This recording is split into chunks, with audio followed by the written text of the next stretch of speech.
ನಮಸ್ಕಾರ news 18 digital ಕಂಟೆಂಟ್ಗೆ ಸ್ವಾಗತ. ನಾನು ಧನುಶ್ರೀ ಪೂಜಾರಿ. ವೀಕ್ಷಕರೇ, ಮಧ್ಯಪ್ರಾಚ್ಯ ಕೊಲ್ಲಿ ರಾಷ್ಟ್ರದಲ್ಲಿ ಮಹಾಯುದ್ಧನೇ ನಡೀತಾ ಇದೆ. ಬರೋಬ್ಬರಿ 29ನೇ ದಿನಕ್ಕೆ ಈ ಮಹಾಯುದ್ಧ ಕಾಲಿಟ್ಟಿರೋದು. ಈಗಾಗಲೇ ನಾವು ಗಮನಿಸ್ತಾ ಹೋಗ್ತಿದೀವಿ. ವಾಟರ್ ಪ್ಲಾಂಟ್ ಆಯ್ತು, ಅಥವಾ ನಾಗರಿಕರು ವಸತಿ ಪ್ರದೇಶಗಳಾಯ್ತು, ಹಾಸ್ಪಿಟಲ್ಗಳಾಯ್ತು, ವಿದ್ಯಾರ್ಥಿಗಳ ಹಾಸ್ಟೆಲ್ಗಳಾಯ್ತು, ಸ್ಕೂಲ್ಗಳಾಯ್ತು, ಇವೆಲ್ಲವನ್ನೂ ಕೂಡ ಇಸ್ರೇಲ್ ಇರಾನ್ ಮೇಲೆ ಅಟ್ಯಾಕ್ ಮಾಡುವಂತ ಸಂದರ್ಭದಲ್ಲಿ ಟಾರ್ಗೆಟ್ಗಳಾಗಿ ಸ್ಥಳಗಳನ್ನು ಗುರುತು ಮಾಡಿಕೊಂಡಿತ್ತು. ಈಗ ಪರಮಾಣು ಸ್ಥಾವರಗಳ ಮೇಲೆ ಅಟ್ಯಾಕ್ ಮಾಡೋದಕ್ಕೆ ಶುರು ಮಾಡಿದೆ ಇಸ್ರೇಲ್ ಅವರು ಇರಾನ್ನ ಮೇಲೆ. ಸೊ ದಾಳಿಯ ಪ್ರತಿದಾಳಿಗಳು ಆಗ್ತಾನೆ ಇದೆ. ಇರಾನ್ ಮತ್ತು ಇಸ್ರೇಲ್ ಮಾತ್ರ ಇಲ್ಲಿ ಯುದ್ಧದಲ್ಲಿ ಭಾಗಿಯಾಗಿರೋದಲ್ಲ. ಕತಾರ್ ಇರಬಹುದು, ಅಬುದಾಬಿ ಇರಬಹುದು, ಸೌದಿ ಅರೇಬಿಯಾ ಇರಬಹುದು, USA ಇರಬಹುದು, ಇವರೆಲ್ಲರೂ ಕೂಡ ಈ ಒಂದು ಯುದ್ಧದಿಂದಾಗಿ ಪರಿಣಾಮವನ್ನ ಎದುರಿಸ್ತಾ ಇದ್ದಾರೆ. ಯಾಕಂದ್ರೆ ಈ ಸೌದಿ ಅರೇಬಿಯಾ ಇರಬಹುದು, ಕತಾರ್ ಇರಬಹುದು, UAE ಇರಬಹುದು, ಇವರೆಲ್ಲರೂ ಕೂಡ ಅಮೆರಿಕಾಗೆ ಮತ್ತು ಇಸ್ರೇಲ್ಗೆ ಸಪೋರ್ಟ್ ಮಾಡಿದ್ದಾರೆ. ಅಂದ್ರೆ ಡೈರೆಕ್ಟ್ ಆಗಲ್ಲ, ಇಂಡೈರೆಕ್ಟ್ ಆಗಿ ಇವರು ಸಪೋರ್ಟ್ ಮಾಡಿದ್ದಾರೆ. ಯಾಕಂದ್ರೆ ಅವರ ಭಾಗದಲ್ಲಿ ಸೇನಾ ನೆಲೆಯನ್ನ ಇಟ್ಕೊಳ್ಳೋದಕ್ಕೆ ಒಂದಷ್ಟು ಸಪೋರ್ಟ್ ಅನ್ನ ಮಾಡಿರುವಂತದ್ದು ಈ ಒಂದು ಮುಸ್ಲಿಂ ಕಂಟ್ರೀಸ್ಗಳು. ಸೊ ಹಾಗಾಗಿ ಇರಾನ್ ಏನ್ ಮಾಡ್ತಾ ಇದೆ, ಅಮೆರಿಕದ ಸೇನಾ ನೆಲೆಗಳು ಯಾವೆಲ್ಲ ಮುಸ್ಲಿಂ ರಾಷ್ಟ್ರಗಳಲ್ಲಿದೆ ಅದನ್ನ ಟಾರ್ಗೆಟ್ ಮಾಡ್ಕೊಂಡು ಅಟ್ಯಾಕ್ ಮಾಡುವಂತಹ ಕೆಲಸಗಳನ್ನ ಮಾಡ್ತಾ ಇದೆ.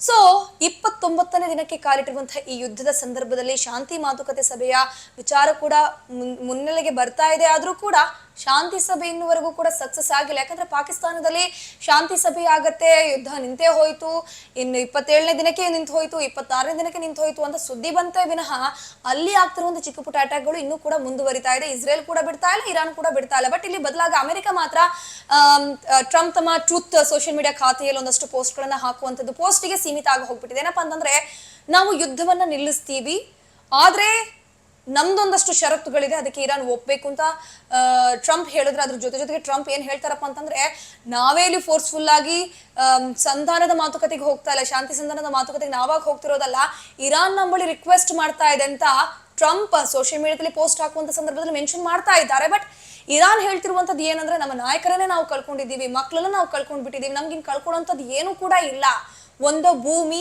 ಇಲ್ವೋ ಸ್ವತಂತ್ರ, ಇಲ್ಲ ಅಂದ್ರೆ ನಿಮ್ಮ ಸರ್ವನಾಶ ಅನ್ನುವಂಥದ್ದಕ್ಕೆ ಇರಾನ್ ಪಣ ತೊಟ್ಟಿದೆ, ಇರಾನ್ನ ನಾಯಕರು ಪಣ ತೊಟ್ಟಿದ್ದಾರೆ. ಈಗಾಗಲೇ ಅಮೆರಿಕ ಎಷ್ಟೆಲ್ಲ ಟಾರ್ಗೆಟ್ ನಾಯಕರನ್ನ ಮಾಡಿತ್ತು ಅವರೆಲ್ಲರನ್ನೂ ಕೂಡ ಹೊಡೆದುರುಳಿಸುವಂತಹ ಕೆಲಸ ಆಗ್ತಾ ಇದೆ.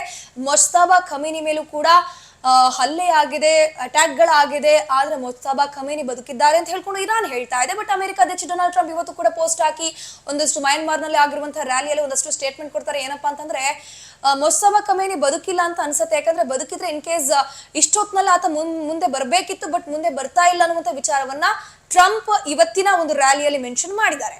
ಸೊ ನಾನು ಇವೆಲ್ಲವನ್ನ ವಿಚಾರವನ್ನ ಯಾಕೆ ಮುಂದೆ ತರ್ತಾ ಇದ್ದೀನಿ ಅಂತಂದ್ರೆ, ಇಲ್ಲಿ ಇಸ್ರೇಲ್ ಮತ್ತು ಇರಾನ್ ಏನಿದೆ ಹಾವು ಮುಂಗುಸಿ ಆಟ ಮೊದ್ಲಿಂದನೂ ಕೂಡ ನಡೀತಾ ಇತ್ತು. ಬಟ್ ಅದು ದೊಡ್ಡ ಮಟ್ಟಕ್ಕೆ ಯುದ್ಧ ಆಗುವಂತ ಹಂತಕ್ಕೆ ತಂದು ನಿಲ್ಲಿಸಿರುವಂತದ್ದು ವಿಶ್ವದ ದೊಡ್ಡಣ್ಣ ಅಮೆರಿಕ. ನಿಮ್ಗೆ ನಮ್ಗೆಲ್ರಿಗೂ ಕೂಡ ಗೊತ್ತು, ಅಮೆರಿಕ ಕಾರಣ ಕೊಟ್ಟಿದ್ದು ಒಂದು ಏನಪ್ಪಾ ಅಂತಂದ್ರೆ, ಸಮುದ್ರ ಮಾರ್ಗದ ಮೂಲಕ ಅಮೆರಿಕಾಗೆ ಡ್ರಗ್ಸ್ ಸಾಗಾಟ ಮಾಡ್ಲಾಗ್ತಾ ಇದೆ. ಅದ್ರ ಜೊತೆಗೆ ಪರಮಾಣು ವೆಪನ್ಸ್ ಗಳನ್ನ ಹೊಂದೋಕೆ ಇರಾನ್ ಏನಿದೆ ಒಂದಷ್ಟು ಕಸರತ್ತನ್ನ ಪಡ್ತಾ ಇದೆ. ಪರಮಾಣು ಶಸ್ತ್ರಾಸ್ತ್ರಗಳನ್ನ ಇರಾನ್ ಹೊಂದ್ಕೊಳ್ಬಾರ್ದು, ಅವ್ರ ಕೈಗೆ ಸೇರ್ಬಾರ್ದು ಅನ್ನೋ ನಿಟ್ಟಿನಲ್ಲಿ ನಾವು ಈ ಅಟ್ಯಾಕ್ ಅನ್ನ ಮಾಡ್ತಾ ಇದೀವಿ. ಇನ್ ಕೇಸ್ ಪರಮಾಣು ಶಸ್ತ್ರಾಸ್ತ್ರವನ್ನ ಅವ್ರು ಕಂಡು ಹಿಡ್ಕೊಂಡ್ರೆ, ಅವ್ರ ಕೈಗೆ ಅದು ಸಿಕ್ಕಿದ್ರೆ ವಿಶ್ವದ ವಿನಾಶ ಆಗುತ್ತೆ ಅನ್ನುವಂಥ ಕಾರಣವನ್ನ ಅಮೆರಿಕ ಕೊಟ್ಬಿಟ್ಟು ಏನ್ ಮಾಡುತ್ತೆ, ಯುದ್ಧವನ್ನ ಸಾರುತ್ತೆ. ಸೊ ಅಮೆರಿಕ ಮಾಡಿರುವಂತ ಒಂದು ಅಟ್ಯಾಕ್ಗೆ ಇರಾನ್ ಸುಮ್ಮನೆ ಕುತ್ಕೊಳ್ಳುತ್ತೆ ಅಂತ ಹೇಳ್ಕೊಂಡು ಅಮೆರಿಕ ಮತ್ತು ಇಸ್ರೇಲ್ ಅನ್ಕೊಂಡಿತ್ತು. ಬಟ್ ಪುಟ್ಟ ರಾಷ್ಟ್ರ, ಚಿಕ್ಕದಾಗಿದ್ರು ಕೂಡ ಅದನ್ನ ನಾವು ಇನ್ಸಲ್ಟ್ ಮಾಡುವಂಗಿಲ್ಲ, ಅವ್ರಿಗೆ ಅವಮಾನವನ್ನ ಮಾಡುವಂತಿಲ್ಲ. ಯಾಕಂದ್ರೆ ಅವರ ಪವರ್ ಏನಿದೆ ಅನ್ನುವಂಥದ್ದು ಈಗ ಅಮೆರಿಕ ನೋಡ್ತಾ ಇದೆ. ಅವರು ಕೊಡ್ತಿರುವಂತ ಒಂದೊಂದು ಪೆಟ್ಟಿಗೂ ಕೂಡ ಇಸ್ರೇಲ್ ಮತ್ತು ಅಮೆರಿಕ ಪತ್ರಗೊಟ್ಟಿ ಹೋಗ್ತಾ ಇದೆ.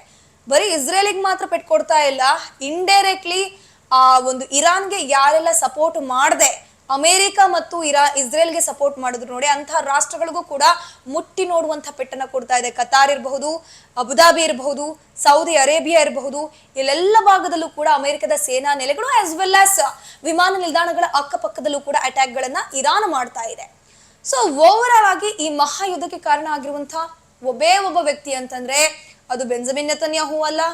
ಯಾರು? ಇಸ್ರೇಲ್ನ ಅಧ್ಯಕ್ಷ ಬೆಂಜಮಿನ್ ನೆತನ್ಯಾಹು ಅಲ್ಲ. ಈ ಕಡೆ ಇರಾನ್ನ ಸರ್ವೋಚ್ಚ ನಾಯಕ ಆಯತುಲ್ಲಾ ಅಲಿ ಖಮೇನಿ ಅಲ್ಲ, ಈಗಿರುವಂತಹ ಮುಸ್ತಫಾ ಖಮೇನಿ ಕೂಡ ಅಲ್ಲ. ಕಾರಣ ಯಾರಪ್ಪ ಅಂತಂದ್ರೆ ಅಮೆರಿಕ ಅಧ್ಯಕ್ಷ ಡೊನಾಲ್ಡ್ ಟ್ರಂಪ್. ಆತನ ಮಧ್ಯವಯಸ್ಸಿಕೆಯಿಂದಾಗ್ಲಿ ದೊಡ್ಡ ಮಟ್ಟದ ಯುದ್ಧ ಆಯ್ತು. ಎಲ್ಲರೂ ಕೂಡ ಮಧ್ಯಪ್ರಾಚ್ಯದಲ್ಲಿರುವಂತಹ ಮುಸ್ಲಿಂ ಕಂಟ್ರೀಸ್ಗಳು ಧೈರ್ಯದಿಂದ ಇದ್ರು. ಏನಪ್ಪಾ ಅಂತಂದ್ರೆ ನಮ್ದು ಅಮೆರಿಕ ಅಧ್ಯಕ್ಷ ಡೊನಾಲ್ಡ್ ಟ್ರಂಪ್ ನಮ್ಗೆ ಸಪೋರ್ಟ್ ಆಗಿದ್ದಾನೆ. ಅದ್ರ ಜೊತೆಗೆ ಮುಸ್ತಫಾ ಖಮೇನಿಯನ್ನ ಇದು ಖಮೇನಿಯನ್ನ ಆಯತುಲ್ಲಾ ಅಲಿ ಖಮೇನಿಯನ್ನ ಸಾಯಿಸ್ಬಿಟ್ಟಿದ್ದಾರೆ. ಮುಸ್ತಫಾ ಖಮೇನಿ ಇನ್ನೇನು ಸಾಯ್ತಾನೆ, ICU ಅಲ್ಲಿ ಇದ್ದಾನೆ.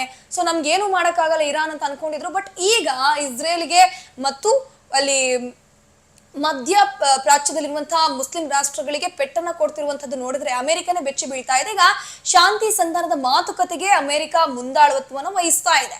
ಸೊ ಅದು ಒಂದ್ ಕಡೆ.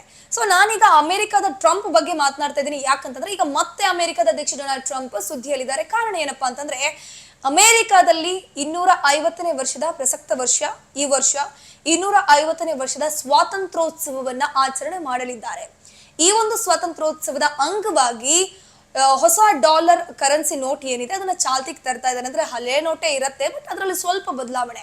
ಹಾಗಾದ್ರೆ ಸ್ವಲ್ಪ ಬದಲಾವಣೆ ಏನು ಅಂತ ನೋಡ್ತಾ ಹೋಗೋದಾದ್ರೆ, ಆ ಒಂದು ನೋಟಿನಲ್ಲಿ ಮೊಟ್ಟ ಮೊದಲ ಬಾರಿಗೆ ಅಂದ್ರೆ ಆಲ್ಮೋಸ್ಟ್ ವಿಶ್ವದಲ್ಲಿ ಮೊಟ್ಟ ಮೊದಲ ಬಾರಿಗೆ ಒಬ್ಬ ಪ್ರಧಾನಿಯ, ಒಬ್ಬ ಅಧ್ಯಕ್ಷನ ಸಹಿಯನ್ನ ನೋಟಲ್ಲಿ ಮುದ್ರಣ ಮಾಡಲಿದ್ದಾರೆ. ಅಂದ್ರೆ ಈಗ ಟ್ರಂಪ್ ಅಧಿಕಾರ ವಹಿಸ್ಕೊಂಡಿದ್ದಾರೆ, ಟ್ರಂಪ್ನ ಅಧಿಕಾರ ನಡೀತಾ ಇದೆ. ಈ ಅಧಿಕಾರ ಇರೋವರೆಗೂ, ಆತನ ಕೈಯಲ್ಲಿ ಅಧಿಕಾರ ಇರೋವರೆಗೂ ಆತನ ಸಹಿ ಚಲಾವಣೆ ಆಗಬಹುದೇನೋ. ಬಟ್ ನೆಕ್ಸ್ಟ್ ವರ್ಷದಲ್ಲಿ, ಮುಂದಿನ ವರ್ಷಗಳಲ್ಲಿ ಯಾರು ಅಧ್ಯಕ್ಷರಾಗಿ ಆಯ್ಕೆ ಆಗ್ತಾರೋ ಅವರ ಕೈಗೆ ಬದಲಾವಣೆ ಇರುವಂತದ್ದು. ಸೊ ಈಗ ಪ್ರೆಸೆಂಟ್ಲಿ ಅಮೆರಿಕದ ಅಧ್ಯಕ್ಷ ಡೊನಾಲ್ಡ್ ಟ್ರಂಪ್ ಇರುವಂತದ್ದು. ಹಾಗಾಗಿ ಟ್ರಂಪ್ ಅವರ ಸಹಿ ಇರುವಂತಹ ಒಂದು ಕರೆನ್ಸಿ ನೋಟ್ ಏನಿದೆ ಅದು ಚಾಲ್ತಿಗೆ ಬರುತ್ತೆ. 250ನೇ ಸ್ವಾತಂತ್ರ್ಯೋತ್ಸವದ ಅಂಗವಾಗಿ ಈ ಒಂದು ನೋಟ್ ರಿಲೀಸ್ ಆಗಲಿದೆ. ಈ ನೋಟ್ ನಲ್ಲಿ ಏನೆಲ್ಲ ವಿಶೇಷತೆ ಅಂತಂದ್ರೆ, ಒಂದು ಸಾಮಾನ್ಯವಾಗಿ ಡಾಲರ್ ನೋಟೇ ಇರುತ್ತೆ, ಅದರಲ್ಲಿ ಎಕ್ಸ್ಟ್ರಾ ಆಡ್ ಆಗಿ ಟ್ರಂಪ್ ಅವರ ಸಹಿ ಬರುತ್ತೆ. ಅದ್ರ ಜೊತೆಗೆ ಬರೀ ಟ್ರಂಪ್ ಸಿಗ್ನೇಚರ್ ಮಾತ್ರ ಅಲ್ಲ, ನಮ್ಮ ವಿಶ್ವದಲ್ಲಿ ಎಲ್ಲಿ ನೋಡಿದ್ರು ಕೂಡ ಯಾವ ಒಬ್ಬ ನೋಟಲ್ಲೂ ಕೂಡ ಸಹಿ ಅನ್ನುವಂಥದ್ದು ಸಿಗೋದಿಲ್ಲ. ಆಯಾಯ ಹಳೆ ಪ್ರಧಾನಿಗಳು ಇರ್ತಾರೆ ಹೊರತಾಗಿ, XPM ಗಳು ಇರ್ತಾರೆ ಹೊರತಾಗಿ ಆ ಒಂದು ನೋಟುಗಳಲ್ಲಿ ಯಾರ್ದು ಕೂಡ ಸಹಿ ಅನ್ನುವಂಥದ್ದು ಇದುವರೆಗೂ ಇಲ್ಲ. ಬಟ್ ಇನ್ನು ಮುಂದೆ ಅಮೆರಿಕದ ಡಾಲರ್ ಕರೆನ್ಸಿ ನೋಟ್ ನಲ್ಲಿ ಟ್ರಂಪ್ ಅವರ ಸಹಿ ಇರುತ್ತಂತ. ಅದ್ರ ಜೊತೆಗೆ ಟ್ರಂಪ್ ಮಾತ್ರ ಅಲ್ಲ, ಆ ಒಂದು ಟ್ರಂಪ್ನ ಸರ್ಕಾರದಲ್ಲಿರುವಂತಹ ಹಣಕಾಸು ಸಚಿವ ಆಗಿರುವಂತಹ ಸಚಿವ ಸ್ಕಾಟ್ ಬೆಸೆಂಟ್ ಅವರ ಸಹಿ ಕೂಡ ಇರುತ್ತಂತೆ. ಎಲ್ಲ ನಿರ್ಧಾರವನ್ನ ಟ್ರಂಪ್ ಅವರ ಮುಂದಾಳತ್ವದ ಸರ್ಕಾರದ ಹಣಕಾಸು ಸಚಿವಾಲಯ ನಿರ್ಧಾರ ಮಾಡಿರೋದು. ಒಂದ್ ಕಡೆ ಟ್ರಂಪ್ ಅವರ ಸಪೋರ್ಟರ್ಸ್ಗೆ ಇದೊಂದು ರೀತಿ ಗುಡ್ ನ್ಯೂಸ್ ಅಂತಾನೆ ಹೇಳ್ಬಹುದು.